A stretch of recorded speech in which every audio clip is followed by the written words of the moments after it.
Bismillahirrahmanirrahim. Assalamu alaikum. Welcome on my YouTube channel. I hope you all are doing well.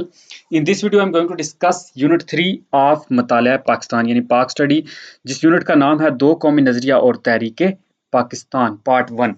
जो कि अब इस chapter में जो है ना हम 1868 से लेके 1930 तक की जो इसमें जो अहम वाक़यात थे, जो अहम हुई हैं, तहरीकें चली हैं और जो जो बातें अहम थी पाकिस्तान के लिहाज से, पाकिस्तान बनाने के लिहाज से, उन सब की हम बात करेंगे। दो कौमी नज़रिया के बारे में हम ये पढ़ेंगे कि दो कौमी नज़रिया कहाँ से आया है। यानी इसके बारे में दो कौमी नज़रिया बहुत कंट्रोवर्शियल है। इसके बारे में कुछ लोग कहते हैं जी कल बैरून ने ये सबसे पहले आइडिया दिया। उसने कहा कि वो बहुत अरसा यहाँ पे रहा, उसने किताब अल हिंद लिखी जिसमें उसने कहा कि यहाँ पे दो कौमें हैं या इस तरह का कुछ नज़रिया दिया।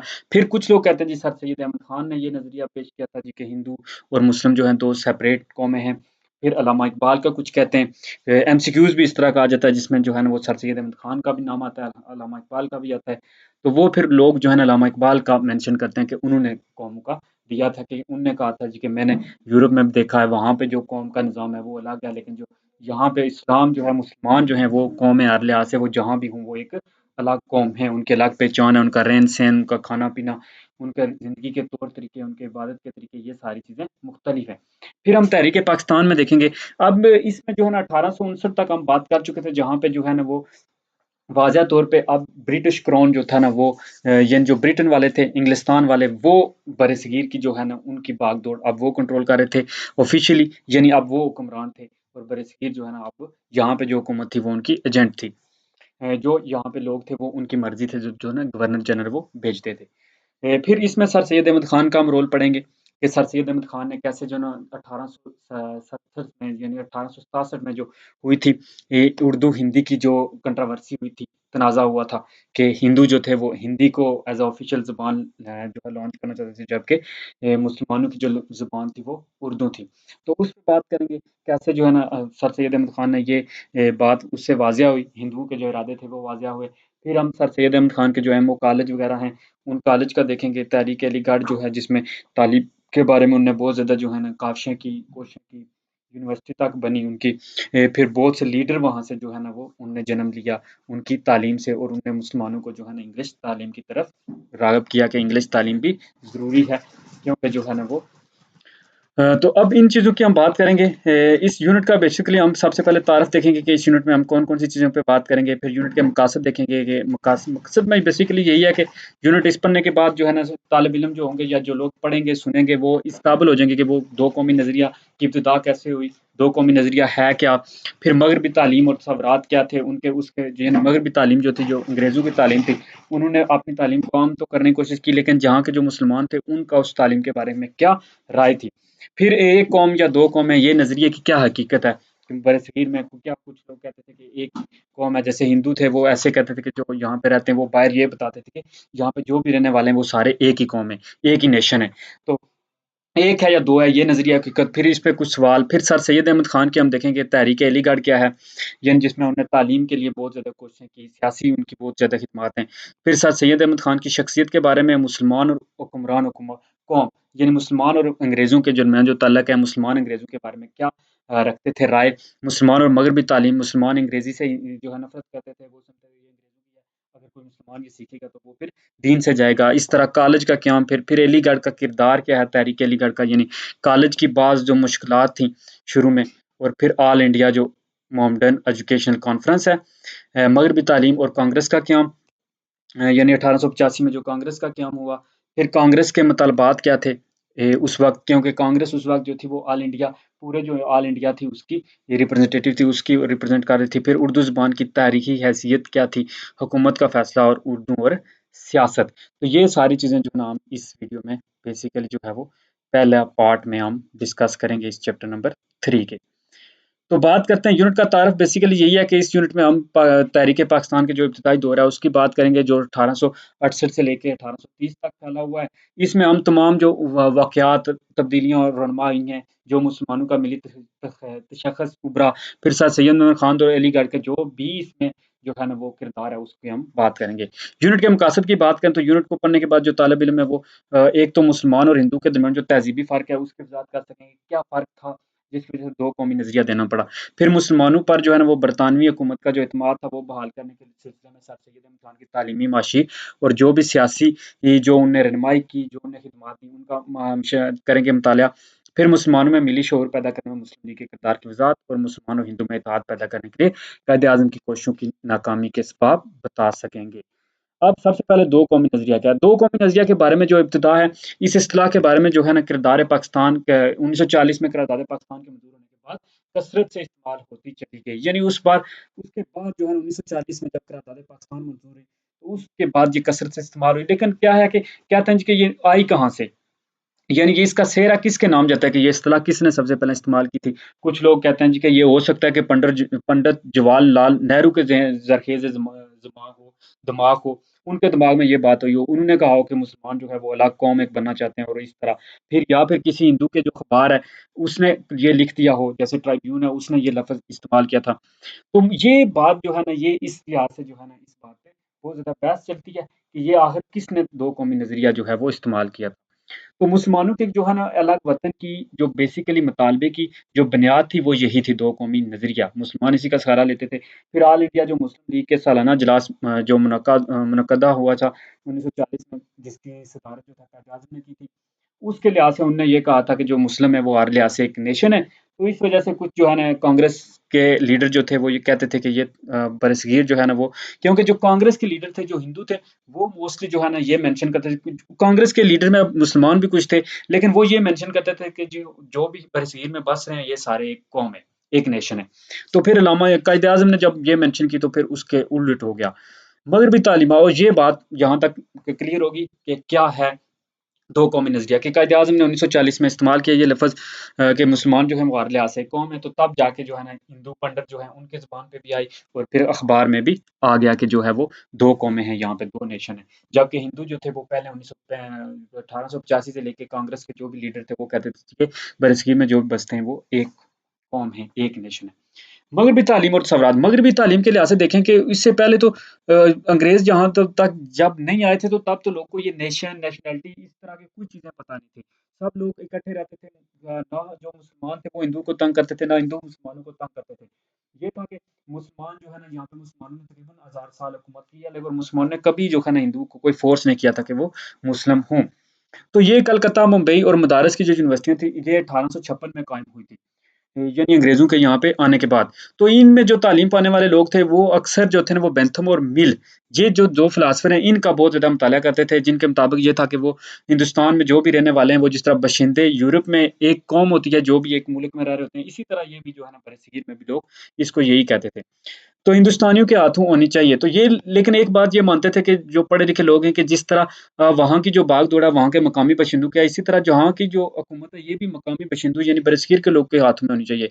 तो अक्सरियती जो हुकूमत का असूल यूरोप के सियासी नज़रियात की बुनियाद है। अगर बरसगीर में इस असूल को नाफ़िज़ किया जाए, तो लाज़िमन हुकूमत जो है वो हिंदू और अक्सरियत के हाथों में होनी चाहिए। यानी ये लोगों का ख़्याल था, क्योंकि हिंदू अक्सरियत में थे, तो ज़ाहिर-सी बात है वो कह रहे थे कि फिर हुकूमत भी जो है वो हिंदू के हाथों में ही होनी चाहिए। तो ये फिर उनकी तालीम का असरात था कि मिल और जो बेंथम थे, जो फ़िलॉसफ़र थे, उनकी थीरीज़ ये कहती थी कि भई जो मकामी लोग हैं उनके हाथ में होनी चाहिए, और जो अक्सरियत में है ताकि वो पावर में हैं, वो इसको करें। एक कौम या दो कौम नज़रिया है या हकीकत है? तो मुल्क से बाहर जो भी है ना, हिंदुस्तान की जो एक तरफ़ा तस्वीर पेश की जाती थी, उसमें ये कहा जाता कि हिंदुस्तान की आबादी के तमाम तबके जो हैं मुत्तहद होकर अंग्रेज़ हुक्मरानों के खिलाफ़ आज़ादी के लिए जद्दोजहद का अलम बुलंद किए हुए हैं। लेकिन असलियत कुछ और थी, क्योंकि हिंदुस्तान में इत्तेहाद नापैद था। यहाँ पे जो है ना वो इस तरह का जो लफ़्ज़ है तलाक करना, इसका इतलाक़ करना कि हिंदुस्तान पर नहीं हो सकता, लेकिन अगर किसी लफ़्ज़ को इस्तेमाल किए बगैर चारा ना हो, तो नेशन का लफ़्ज़ हिंदू और मुसलमानों दोनों के लिए जायज़ तौर पे इस्तेमाल किया जा सकता था। वजह ज़ाहिर है कि तारीख़ के किसी मरहले में भी हिंदू और मुसलमानों की सक़ाफ़त और तमद्दुन में कोई कदर मुश्तरक नहीं रही। तो वो ये कहते थे कि जो है ना बाहर ये ज़ाहिर किया जाता है कि जो हिंदू और मुसलमान या जो भी यहाँ पे रह रहे हैं हिंदुस्तान में, ये सारे एक ही जो है वो कौम है। लेकिन ऐसी बात नहीं थी, क्योंकि यहाँ पे इत्तेफ़ाक नहीं था। अब तो बहुत ज़्यादा जो है ना जंग आज़ादी के बाद काफ़ी ज़्यादा जो है ना वो जो है वो आ गए थे। इन दोनों में अब बहुत ज़्यादा इतराज़ात आ गए थे और एक दूसरे से ये अलग हो गई थी, क्योंकि मुसलमान और हिंदू ने अब जो है ना वो कोशिशें भी शुरू कर दी थी मुसलमानों को नीचे गिराने की, क्योंकि वो उर्दू हिंदी कंट्रोवर्सी हो जाए, या फिर जो है ना जहाँ भी उन्होंने कोशिश की हिंदुओं ने कि मुसलमानों को जो है ना मुलाजमतों में पीछे छोड़ा जाए, तालीम में पीछे छोड़ा जाए, इस वजह से जो है ना वो तो खुद दमाई के लिहाज से एक ही क्वेश्चन है यहाँ से कि कौमियत के यूरोपीय नज़रिए में हिंदू का क्या फ़ायदा दिखा था। तो कौमियत के यूरोपीय नज़रिए में हिंदू का ये फ़ायदा था कि एक तो जो यूरोप की कौमियत का लिहाज ये था कि एक मुल्क में जो लोग रह रहे हैं वो सारे एक नेशन है, एक कौम है। तो इस वजह से बरसगीर वाले जो थे, ये हिंदू जो थे, ये भी सबको एक कौम जब दिखाते तो बाहर ज़ाहिर सी बात है यही इमेज जाता कि जो है ना ये एक कौम है, यानी इनको हम इकट्ठे रख सकते हैं, बरसगीर को जो है पार्टीशन की ज़रूरत ही नहीं है। तो इसलिए ये हिंदू का फ़ायदा था। तो इस लिहाज से फिर जो है ना हिंदू एक तो हुक्मरानी करते क्योंकि वो अक्सरियत में थे, और दूसरा ये कि वो मुसलमानों को हमेशा दबा के रखते क्योंकि वो ज़्यादा थे हिंदू। अब बात करते हैं जी सर सैयद अहमद खान की और तहरीक-ए-अलीगढ़। तो सर सैयद अहमद खान की सबसे पहले शख्सियत की बात करें तो 19वीं सदी के निसब में अगर कोई और पाकिस्तान की जो तारीख है उसको अगर आप पढ़ेंगे या बरसगीर की तारीख में पढ़ेंगे, तो अगर आपको किसी शख्स का मुस्लिम लिहाज से अहम किरदार नजर आता है तो वो सर सैयद अहमद खान का है, जिन्होंने 19वीं सदी यानी 1850 से लेके जो है वो 1900 तक एक अहम किरदार अदा किया है। ये एक मुमताज़ ख़ानदान में पैदा हुए थे। इनकी तारीख पैदाइश जो है वो 1817 में है, और 1857 के जो हंगामा है उससे पहले भी ये 20 साल पहले ईस्ट इंडिया कंपनी के लिए बहुत ज़्यादा सर्व कर चुके थे, वहाँ उनके मुलाज़मत भी कर चुके थे। तो जब जंग हुई थी तो इनने बहुत से उनके जो अंग्रेज़ हुक्मरान थे, जो ही बहुत से बड़े उनके जो बड़े-बड़े जर्नैल थे, उनकी फैमिलीज़ वगैरह को भी इन्होंने प्रोटेक्ट किया था, उन्होंने सेव किया था। तो इस वजह से इनको नाइटहुड का भी जो है वो लक़ब दिया गया था। तो ये इनने ख़िदमत की थी, इनकी हिमगेर जो है शख्सियत थी, इनके ज़िंदगी के तमाम शोबों में वो वसी तजर्बा रखते थे, क्योंकि उनने जो है वो जो नायब कासिद के तौर पे भी काम किया हुआ था, यानी अदालतों वगैरह के बारे में भी वो जानते थे, फिर गोरों अंग्रेज़ों के साथ भी उन्होंने काम किया हुआ था, ये सारे। तो फिर क्योंकि वो अखबार वगैरह भी के साथ भी जो है वो अटैच रहे थे, लिखते रहते थे, अखबार नवीसी वगैरह भी की थी। तो ये सारी चीज़ें उनकी हैं, फिर वो शायरी भी करते रहे हैं, उनका एक शेर भी है यहाँ पे लिखा हुआ, ये ख़ुदारम बरयान से इश्क मुस्तफ़ा दारम, नज़र दहेज काफ़िर साज़ो समाने कामनदारम। तो ये शेर तो पता नहीं शायद लिखा हुआ है फ़ारसी में। तो उन्होंने फिर जो है ना होम्योपैथी का भी मुताला किया हुआ था, और एलोपैथी के मुकाबले में उससे ज़्यादा मौसर समझते थे, यानी जिसको हम ये हकीम हिकमत वगैरह कहते हैं। तो ये उनके इतनी यानी ज़्यादा वो तजर्बात थे, एक्सपीरियंस था। तो सर सैयद अहमद खान ने जो 1857 के जो हंगामे थे, उसमें उन्होंने मुसलमानों का जो तबाही हुई देखी थी आँखों से। बहुत दफ़ा उन्होंने देखा कि कैसे किस तरह जो है ना मुसलमानों पे जो है ना वो ज़वाल आया है, मुसलमानों पे ज़ुल्म किया गया है। तो ये सारी जो है ना वो बीती वो मुसलमानों की जानते थे, जिसको वो मरते दम तक नहीं भूल सकते थे। अब जो है ना यहाँ पे अटैच करेंगे सारी चीज़ें। पहले वो साथ बताएगा मुसलमान और हुक्मरान हुकूमत जो कौम थी। यानी बहुत गौर फ़िक्र के बाद उनने ये जंग आज़ादी में मुसलमानों को पीस कर रखा था। मुसलमान जो थे वो पीस गए थे जंग आज़ादी में, क्योंकि हुक्मरान जो थे वो फौजी जो ताकत थी उसके साथ महकूम कौमें बेबस थी। यानी ये अब मुसलमान बेबस हो गए थे। तहरीक जिहाद का अंजाम भी सामने आ गया था कि वो जो है अब ख़त्म हो गई थी, अंग्रेज़ से टक्कर लेना मुमकिन नहीं था, क्योंकि वो बहुत ज़्यादा ताकत में आ गए थे। तो उन्होंने फिर मुसलमानों के लिए अब बेहतर यही था कि मुसलमान जो है ना अपने बदले हुए जो है हालात हैं उनको सांचे किसी और सांचे में डालें। तो अपने हुक्मरानों के अंदाज़ और फ़िक्र से वाक़फ़ियत पैदा करें। इंग्लिस्तान इन दोनों दुनिया का सबसे मुक़तदर मुल्क था। सनती अब जो है ना क्योंकि इंग्लैंड ने इतनी तरक्की कर ली थी, वहाँ पे सनती थी, उन्होंने हथियार बना लिए थे, उन्होंने ज़राअत में बहुत ज़्यादा तरक्की कर ली थी। सनती तो बहुत ज़्यादा तरक्की हो गई थी, जिसकी वज़ह से वो पूरी दुनिया का जो है ना वो अब हुकूमत उस वक़्त इतनी कह रहे थे कि हुकूमत करते थे बरतानिया जो था, कि उसका सूरज ग़ुरूब नहीं होता था, यानी इतनी बड़ी जो थी ये सल्तनत थी। तो इनसे ज़ाहिर-सी बात है अब टक्कर करना तो आसान नहीं था।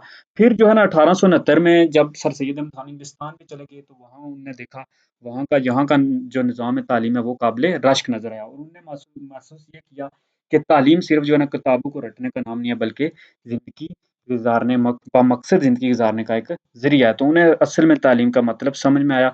तो फिर उन्होंने ये बात फ़ैसला किया कि शिकवे वग़ैरह करने के बजाय ये है कि मुसलमानों की जो है ना तालीम में बेहतर की जाए। मुसलमानों की मज़हबी तालीम के साथ-साथ जो है ना वो दुनियावी तालीम भी इनको सिखाई जाए, इसलिए जहाँ वहाँ से इनके दिमाग में आइडिया आया। अब मुसलमानों का क्या ख़्याल था मग़रबी तालीम के बारे में? मुसलमान और मग़रबी तालीम। तो सर सैयद तो मुतासिर हुए, उन्होंने फ़ौरन जो है ना माहनामा तहज़ीबुल अख़लाक़ जारी किया और साथ ही मुसलमानों के तालीमी मसाइल पर कमेटी भी बना दी। उन्होंने कमेटी बना दी। उन्होंने कहा कि जो है ना जो ज़ाहिर-सी बात है अब जो अदारे थे वो अंग्रेज़ों के थे।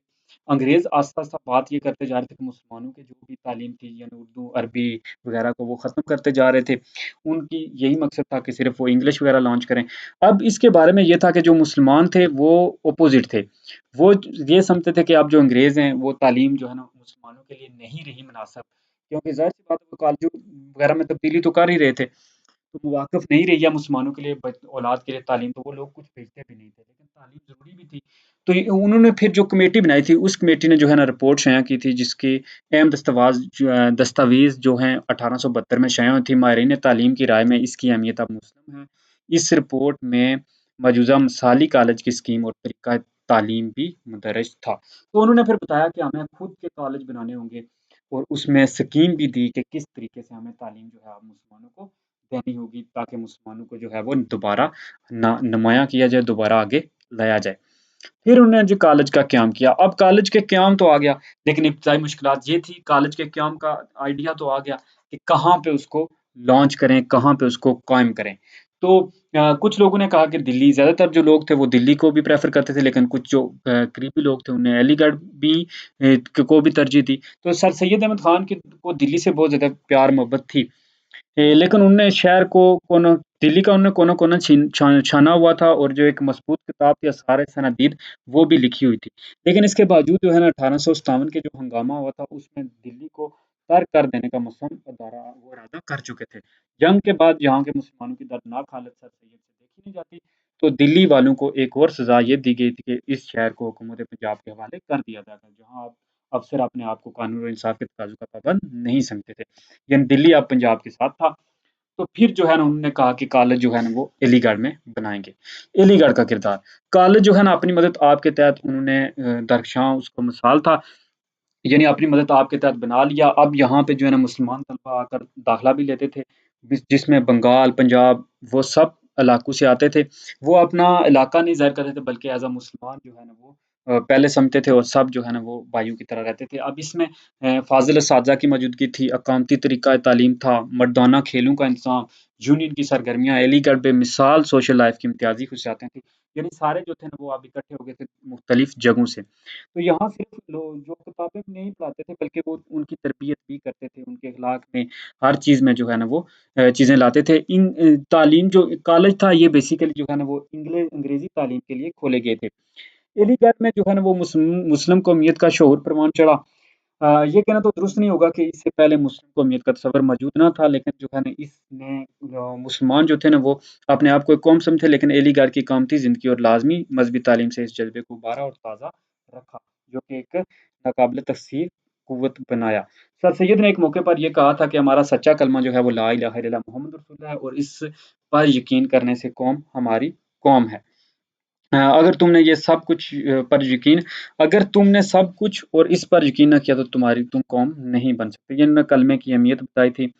फिर उन्होंने बताया कि उम्मीद है कि तुम जो है ना वो इन दोनों की बातों के नमूने यानी इल्म और इस्लाम जो है ना यही कौम की इज़्ज़त होगी। फिर अलीगढ़ ने तालीमी लिहाज़ से कौम की जो खिदमत की वो 2 बातों से ज़ाहिर होती है कि अव्वल 1925 में कुल हिंदुस्तान में जो थी ना वो कॉलेज की तालीम पाने वाले मुसलमान नौजवानों का 69% अलीगढ़ में ज़ेरे तालीम था। यानी 1925 का ये सर्वे था कि अगर 100% जो मुसलमान थे उसमें 69% जो थे वो अलीगढ़ में ज़ेरे तालीम थे। तो अलीगढ़ के कुल तलबा की तादाद जो है ना वो 1/3 ये किसी न किसी शक्ल में यूनिवर्सिटी से माली इमदाद हासिल करता था और ये मदद इस तरह पर दी जाती थी कि हासिल करने वाले के अलावा किसी दूसरे शख्स को मुतल्लिक इल्म ना होता था। यानी इतनी मदद लोग सपोर्ट करते थे अलीगढ़ की। कॉलेज की अब बाज़ मुश्किलात भी हुई। इब्तिदा में जो थी ना वो तालिब इल्मों की तादाद मुख्तसर थी। लेकिन सर सैयद और रुफ़क़ा जज़ियत पर कड़ी नज़र रखते थे। कई साल तक कॉलेज से जो है ना वो बहुत से ज़ाब्तों के बगैर ही चलता रहा, यानी कोई उसके ज़ाब्ते वग़ैरह नहीं थे। लेकिन जब हालात ठीक हुए तो फिर आहिस्ता-आहिस्ता जो है ना वो सर सैयद को ख़्याल पैदा हुआ कि कॉलेज की इंतज़ामी ज़रूरतों को पूरा करने के लिए बहुत से कवायद व ज़ाबित बनाए जाएँ। फिर उन्होंने बाकायदा जो है ना असूल बनाए। फिर सर सैयद अहमद ख़ान ने जो है ना 1899 में ट्रस्टियों के तकर्रुर और दीगर अमूर के इंसराम के लिए एक कवर बनाया और बिल की सूरत में छपवा कर की कापियाँ तमाम मेंबरों के पास राय के लिए भेजी। तो मौलवी समीउल्लाह जो थे वो सर सैयद के बहुत नज़दीक भी थे और कॉलेज बनाने और चलाने में इनका बहुत ज़्यादा हाथ था और उन्होंने साथ भी दिया। तो बिल की बाज़ दफ़ा से उन्हें शदीद इख्तिलाफ़ था, मुतनाज़ा फिया मसाइल में एक ये थी कि सर सैयद के बेटे जो थे वो सैयद महमूद को कॉलेज का जो है ना वो जॉइंट सेक्रेटरी बनाया जाए और अपने नामवर बाप की वफ़ात के बाद यही सेक्रेटरी बनकर कॉलेज का इंतज़ाम सँभालें। तो इस बात से जो है ना वो मौलवी समीउल्लाह खान इस बात के हामी नहीं थे कि जो सैयद महमूद की को जो उनके बेटे हैं सर सैयद के उनको बनाया जाए। तो फ़रीक़ीन की बाहमी नुक्ताचीनी जायज़ हदूद से बढ़ गई और एक असूली मुबासित ने ज़ाती जंग की शक्ल इख्तियार कर ली। यानी ये मुश्किलात थी कि जो मौलवी समीउल्लाह थे और सर सैयद के बेटे। असल मामला क्या था? असल मामला ये था जी कि कॉलेज के बुनियादी मकासद में से एक मकसद ये भी था कि जो सत्ता और वासे मुसलमानों को अंग्रेज़ी की बदगुमानी से बचाया जाए और दोनों की बाहमी तल्लुकात को खुशगवार बनाया जाए। यानी लोगों को ये बताया जाए कि कोई अंग्रेज़ी सीखना या हुकूमत के साथ जो है ना वो हाथ बढ़ाना, हाथ मिलाना या उनके साथ मिलकर काम करने में कोई हर्ज नहीं है। लेकिन इस बात के पेश नज़र शुरू से ही कॉलेज में कम से कम 4 अंग्रेज़ प्रोफ़ेसर होते थे और स्कूल का हेडमास्टर भी अंग्रेज़ हुआ करता था। तो ये बात थी कि वो 4 जो अंग्रेज़ होते थे कि ताकि जो है ना वो लोगों के दरमियान में उन अंग्रेज़ों के खिलाफ जो नफ़रत है वो कम हो जाए और मुसलमान जो है ना, ये जो समझते हैं इंग्लिश को वो समझते हैं कि ये जो है वो सीखने से उनका ईमान चला जाएगा या इस तरह वो चीज़ें उसके बारे में जो बुरे नज़र रखते हैं या हुकूमत के साथ वो जो उनको नफ़रत है, वो चीज़ें जो है ना वो कुर्बत लाई जाए इस दौरान। तो सैयद मोहम्मद जो थे वो महमूद जो थे वो हिंदुस्तान में तालीम हासिल कर चुके थे। तो वहाँ के बाद जो है ना तालीमी हलकों में जाते रहते हैं, उन्होंने फिर अच्छे-अच्छे वहाँ से जो है ना वो मामूली तनख्वाह पे प्रोफ़ेसर भी लाए और उन वो जो प्रोफ़ेसर थे वो कॉलेज और तलबा की बहबूद का भी ख़्याल रखते थे। इनमें से चंद असातिज़ा जो थे वो बेमुलक़ामी शोहरत भी उन्होंने हासिल की और कुछ जो थे ना वो सिर्फ़ जो है ना पैसों की खर्च से आते थे और ज़ाती मफ़ाद देखते थे और वो चल फिर के चले जाते थे। लेकिन मौलवी समीउल्लाह जो थे ना वो अंग्रेज़ असातिज़ा पर बहुत अच्छे से नज़र रखते थे और वो ये बात मानते थे कि ये तो ईसाई हैं, ये मुसलमानों को क्या सिखाएँगे। तो इस बात से मौलवी साहब जो थे, मौलवी समीउल्लाह खान साहब को उनको अंग्रेज़ों का वजूद जो था वो खटकता था और इस बात से उनको जो है वो नफ़रत भी थी। तो दौड़ में मौलवी समीउल्लाह खान के हाथ में चली जाएगी और उनका ये था कि इस बात की तवक्को थी कि सर सैयद की वफ़ात के बाद जो है ना वो मौलवी समीउल्लाह के हाथ में जो है ना वो कागज़ की दौड़ चली जाएगी, तो वो अंग्रेज़ जो प्रोफ़ेसर हैं उनको ज़ज करेंगे या इनको अपनी-अपनी मुलाज़मत से बरतरफ करेंगे। लेकिन ऐसा नहीं हुआ क्योंकि जो है ना सैयद महमूद की जो नामज़दगी थी कि जो सर सैयद की वफ़ात के बाद उनके बेटे जो हैं वो सँभालेंगे कॉलेज को। इस बात को मौलवी समीउल्लाह जो हैं वो नाराज़ हो गए और इस तरह झगड़े जो है ना वो को तूल मिली और उनके दरमियान में जो है ना वो फूट आ गई। फिर जो है ना ट्रस्टियों की अक्सरियत ने जो है ना बिल के हक़ में वोट दिया कि जो बिल पेश हुआ है जो सर सैयद के बेटे के, तो फिर जो है ना मौलवी समीउल्लाह खान और उनकी पार्टी जो थी वो कॉलेज से तल्लक़ हो गई और उसने कॉलेज छोड़ दिया। सर सैयद मौलवी साहब और उनके हामियों का रवैया शाख गुज़रा। उनके लिए सर सैयद के लिए शौक था क्योंकि वो साथ-साथ रहे, तो समीउल्लाह को अपना जो है ना वो दस्त बाज़ु समझते थे और अज़ीज़ दोस्त की तरह सर सैयद के लिए इस किस्म की मुखालफत नाक़ाबिल बर्दाश्त थी। इस खाना जंगी से कॉलेज की तरक्की की रफ़्तार और मद्धम पड़ गई, तलबा की तादाद घट गई और कई लोगों ने माली इमदाद से भी हाथ खींच लिया। तो ये वजह थी कि वो कॉलेज की ये मुश्किलात आई उनको। अब बात करते हैं ऑल इंडिया एजुकेशनल कॉन्फ्रेंस की। तो ये इसको हम अगली वीडियो में इंशाल्लाह हम इस पे बात करेंगे। अभी तक इतना ही रखते हैं। तो इस वीडियो में इतना ही, लाइक कर दें वीडियो को और सब्सक्राइब करें चैनल को। अल्लाह हाफ़िज़।